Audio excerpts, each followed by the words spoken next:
red, black, red, black, green,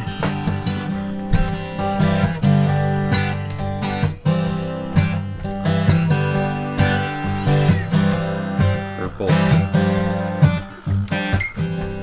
green, red, black, green,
rendition of Wild Horses. So this is a 12 string. This is a kind of a cheapy 12 string that my friend Phil basically gave to me, or indefinitely loaned to me.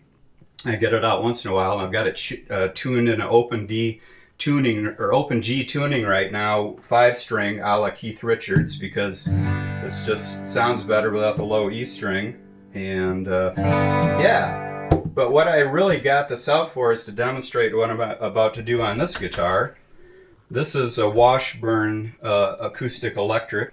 I bought it years ago from my good friend Eddie Kurth, who owned Bay Music. Everybody back in Saginaw, Michigan, and the Michigan region knows about Bay Music days. But Eddie, who is right here in this photo, really dear friend of mine, passed away now a few years ago, but he owned Bay Music, and he was in the later stages of the store. He's getting ready to sell it and shut it down. And I walked in one day and I said, I never had a decent acoustic guitar. What's the best acoustic guitar you got in this place? You know, kind of just joking around. He said, that'd be that one over there. And this was sitting on a stand. And so, yeah, it caught my fancy. It's beautiful. It's got bird's eye maple, very single cutaway, very, very pretty. And it's acoustic electric, so you can play it not plugged in or plugged in. But yeah, I don't play it much anymore, but I still have it. And so what I was getting ready to do, though, is telling Jim here, is to restring this in Nashville Tuning. What Nashville Tuning is you have a 12-string guitar. It's got, 2 sets of 6 strings. You have the regular low register strings on the 12-string. Then the top 2 sets of strings, these are in unison. So these 2 strings are the exact same note. These are the 2 exact same note. When you get down here, this 3rd string, you have a wound string. That's the standard tuning, like a 6 string. If you only had 6 strings, it would have this one on it. But because it's a 12 string, it's got a 2nd string, which is a thinner gauge and an octave higher.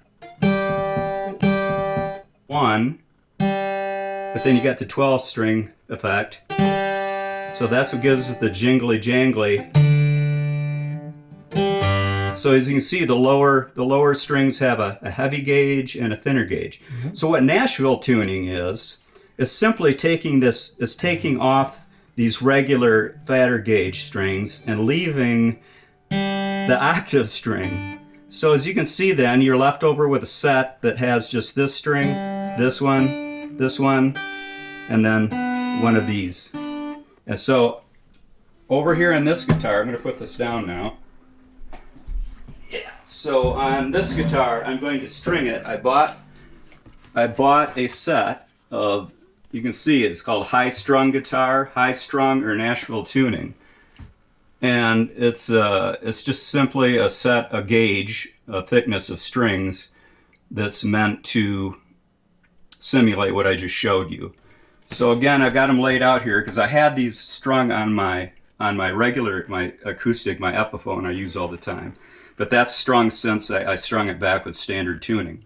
But I don't use this very much, so I'm going to try, for the sake of Jim and the camera here, to restring my Washburn using these guys. So there's a little code back here. It says, you know, E first string is silver, second string purple, green, black. And they're talking about this little knob on the end here, so that's silver.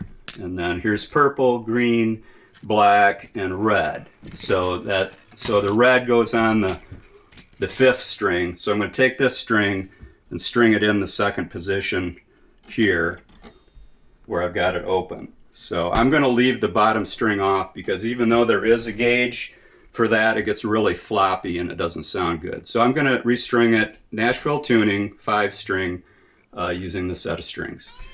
This is the game of called changing guitar strings. And we don't do it too often, but you know, when we do, I'm going to proceed to string up this Washburn acoustic electric guitar. It's called I forget what it is, EA220 or 330 or something. But I'm going to string it with Nashville Tuning. So as I explained earlier, this is the high set of strings on a 12 string. So 6 strings that are the high set on a 12 string. And I'm going to put it on this guitar as a 6-string guitar only. And hopefully someday show you or let you hear what the result is. So this is very slow and tedious. This is the part where you can take a couple pictures and then speed the whole thing up like 100 times. And I'll put all these strings on in a matter of seconds, whereby otherwise it's going to take me a long time. So a lot of people don't save their strings and use them later. Look at you, dude. Well, aren't you Mr. Resourceful guy? Well, I don't usually, but because this is a unique, you know, I just got this one set of Nashville Tuning right now, and I only put it on that guitar for that song that I recorded. Well, tell me about that song you recorded. What? Oh, well, the song was inspired by a dear friend of mine, a lady friend that I really like a lot and respect, and she lives in Ohio, and so I met her about 8-9 years ago, almost 10 years ago actually. And she inspired a song, so I wrote a song, and it's been kicking around for a lot of years, and I've also wanted to go into the studio and try to see what would happen with it. And I finally did a few weeks ago, and I spent, I don't know, maybe 10 or 12 hours tracking it, and then probably another 30 or 40 hours mixing and mastering and trying to get it down. And it's got 2 guitar parts. It's got a standard, see, I'm struggling with this already. Talking and working is not a forte of mine. It's got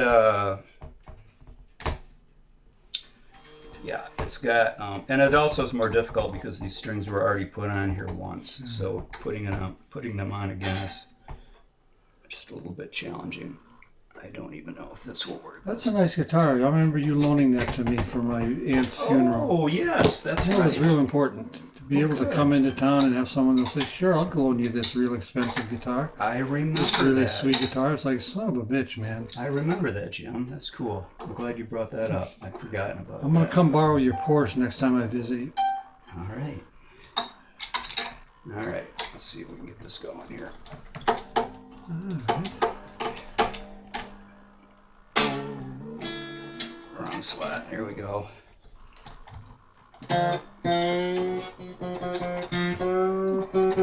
Okay, so I got it on, stretching it out a little bit, so it went down in pitch, so taking it back up.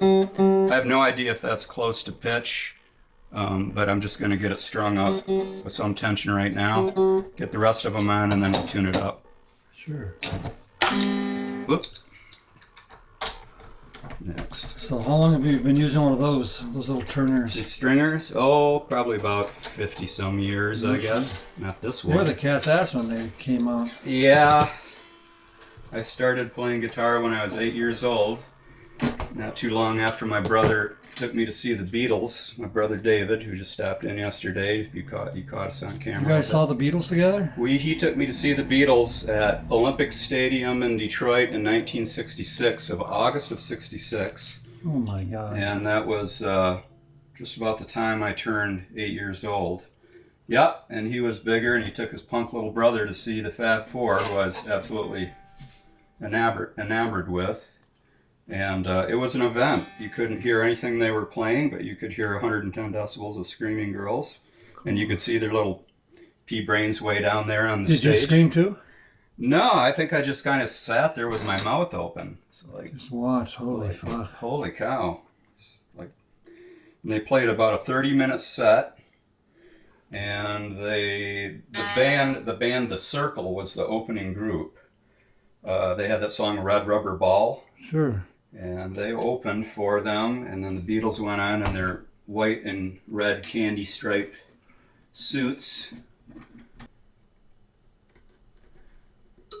Oh, this is going to be, me and my shaky hands. That's what 10 years of lithium will do to you. Don't do that anymore. Excellent. Plus a couple of cups of coffee this morning so far. This is kind of tedious, that said. But there's no other way to do it. Some things, there's no around it. You just got to go through it. You got to do it. Do you ever get little holes in your fingertips? I swear to put. They make nice little pokey holes. Bleed out tiny little blood spots.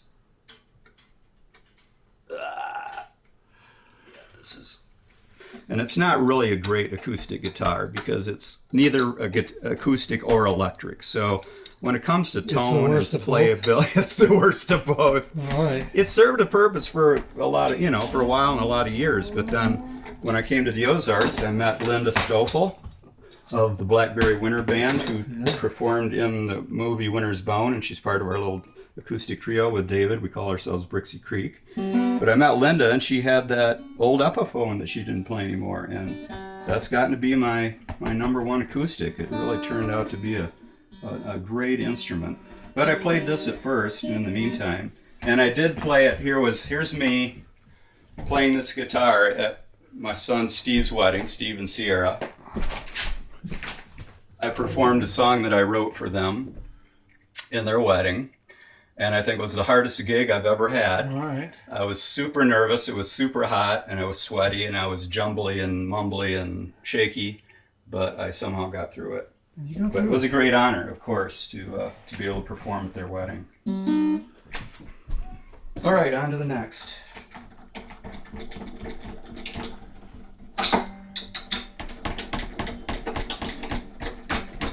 I remember trying to make jewelry out of the little metal ends of the strings. Yeah, I used to. It just never... I collected them, and I was just like, what the heck are you going to make with this? I know. And you know what? Thinking about it now, I probably could have made something nice. Well, I've seen people that do it, and I collected these things for somebody for a while, but... Probably me. Probably you. But it's because I kept wanting to use a guitar string as the wire that goes around the neck, and it's just like, man, this thing will cut someone's neck off. It's like a garrote or garrote or whatever it's called. Okay, next is I'm on the third string, so it's green. That's the G string for you that are keeping track out there. Oh, the G string. The G string. G. So, yep. I've recycled these strings. Oop, that one's got a little kink in it. Look at that. Oh goodness, is that gonna mess up the tone? No, it's gonna. I don't know. Maybe it'll make kink to it. Maybe it'll make it better. Ooh, kinky sound. The music's gonna be great. That's a kinky G string you got there. Yep. Okay. Well, if you're gonna have a G string, if it's not kinky, what good is it? What good is it? Well, this one's super kinky, and it's kind of a pain in the butt, but that's what you get these days. as my good friend, our good friend Phil Orlikowski says, he's a fantastic friend and a phenomenal luthier. He's built some beautiful guitars, and they sound wonderful and they play great. And our good friend Phil, he's wise. Where are they now? And he lives over by West Plains. And one of his sayings, he's got a number of pithy kind of insightful sayings. And one of them is, "That's what you get these days." That's what you get these days. And so we kind of use that as a catchphrase, when something's a little wonky. Hey, he's right. Yeah, that's what you get these days. That's exactly what you get these days. Yeah. Yeah, I agree. Whether it's... Tell him yeah. Because that's what you get these days. That's what you get these days. So another one is you can take that to the bank. Oh, well. That's what you get these days. You can take that to the bank. You can take that to the bank. Yeah, yes you can. Yeah. And, I hope someday, as I get older, you don't take that to the pawn shop. That goes to the bank. I want to. I'm getting there quick too. Yeah. Doesn't go to the post office. I'm getting older. I'm not getting wiser necessarily. No, you can't take that to the post office. You can take it to the bank. Yeah, the post office is... You don't want to take it to the post office. The post office got challenges, Waste of time taking it to the post office. Yeah. My mom... take that to the bank. My mom worked at the post office. She was a postal employee for like 20-some years. Oh, my gosh. In Freeland, Michigan. Worked at the post office for Elfrida Swanson. Elfrida was the postmistress. And she was like an old maid that lived nearby. She was the postmistress. Mom worked, she was a clerk. And I would go in there and check out the mail sorting and the... Really? The P.O. boxes. Did you ever see P.O. boxes from the inside? No. Of a post office? No, are they rocking? Are they cool? You haven't lived if you haven't seen the inside. The back end of a P.O. box. There's... At least back in that day, there was no... They're open. They're not locked, are they? There's no... No, they're wide open. It's not like a safety deposit box. It's not a big difference. No. P.O. box is a slot. Yeah, that's just a... Yeah, so today, everything's virtual. We have artificial intelligence, and we have, virtual money, bitcoins... And no more military intelligence. Yes, and no more military intelligence. Everything's public knowledge now. Yeah, because that little kid told everybody. He told everybody every secret you can, that there is. Anything you want to know, just Google it. Right, and it's all the truth. Everything you see online, you can believe it. It's really... I believe it all. So this is not in tune yet, but you can tell that it's kind of twangy. It's higher pitch. So you'll hear the effect of that someday. Got two more strings here. Okay, a purple and a silver. So here we go. On to the B string. So do you still have any of your old tuners? Old tuners. Yeah, didn't we have Kahns and Petersons or something? like the Strobo tuners? Strobo tuners, yeah. No, that's analog ancient history, man. I know. I just wondered if you still had one from... No. You know what I do have, though? I still have a Tom Scholl's Boston, effects... Whammy bar? Effects rack. Effects thing. Oh. Early effects, guitar effects things. Do you have a I don't know if Altair? Altair. No, I don't have an Altair.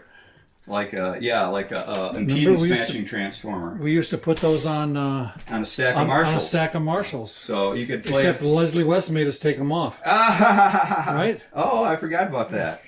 Yeah, we played Couture open for Leslie West of Mountain at some club in Detroit, was it? Yeah. And I remember that. It was very weird.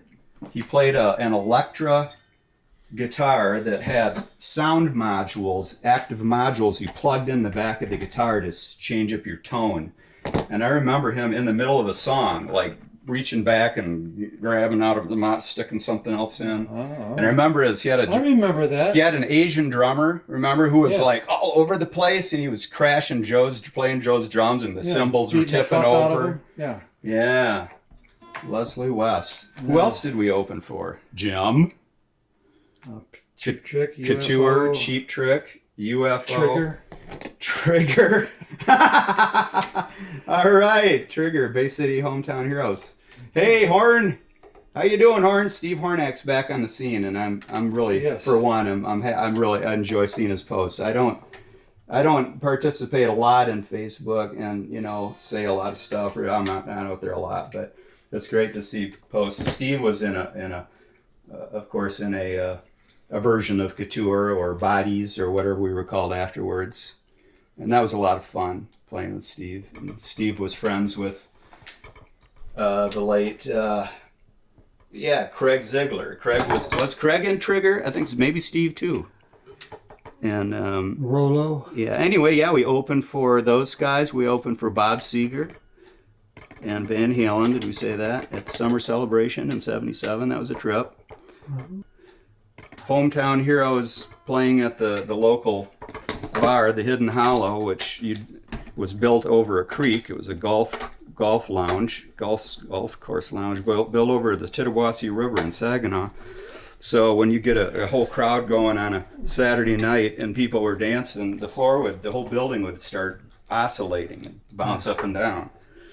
And so we were playing there, like many weeks we did, 6-7 nights a week. So when you played in Couture, what guitars did you have? Oh, I played in Couture. I think you had an SG. I still have the SG. I'll show you that. Yeah. It's actually not a Gibson SG. It's a Guild S100. That's what And I'm I love that talking about. guitar. I bought that guitar at Watermelon Sugar when I was, probably 19 years old or something. And I still have the thing, so it's like 50 years old or something.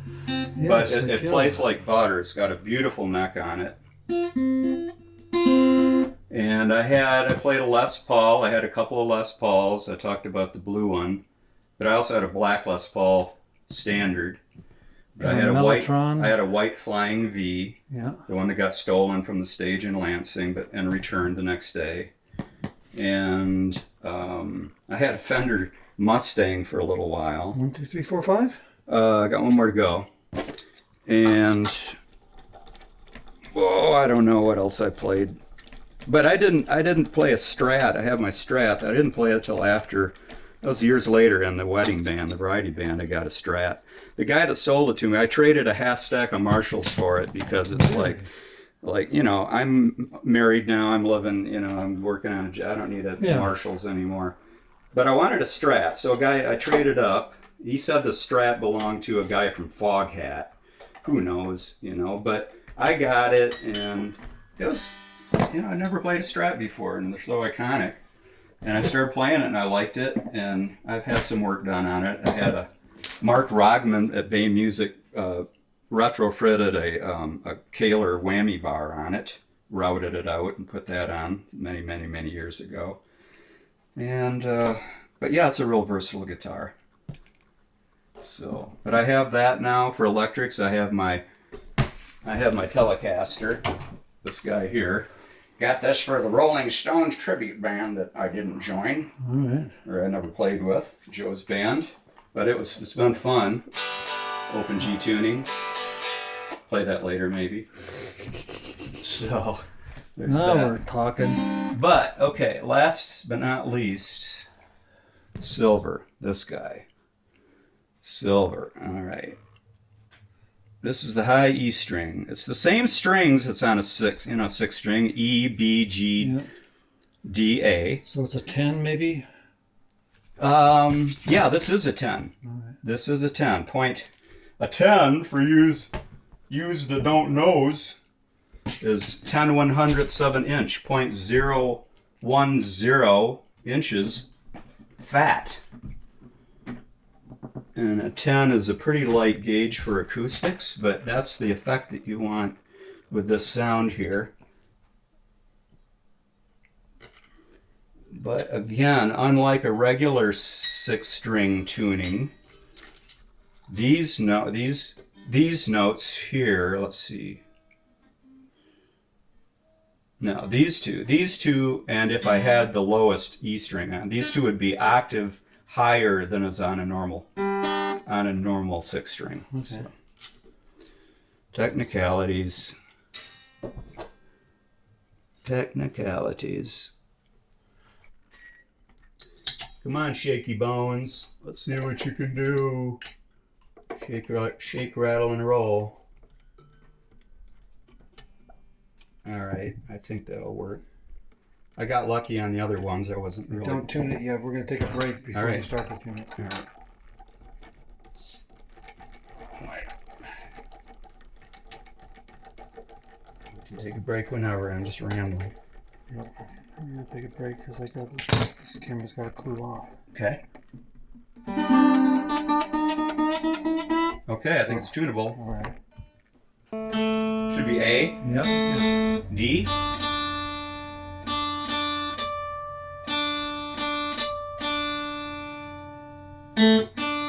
Okay. G. B. E.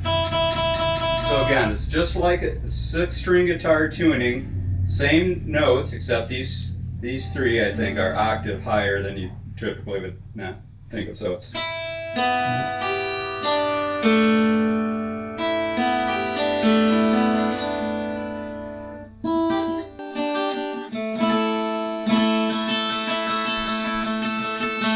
Hear that? Oh, sounds great. Oh, I love that sound. It's almost like a mandolin tone because of the higher pitched strings.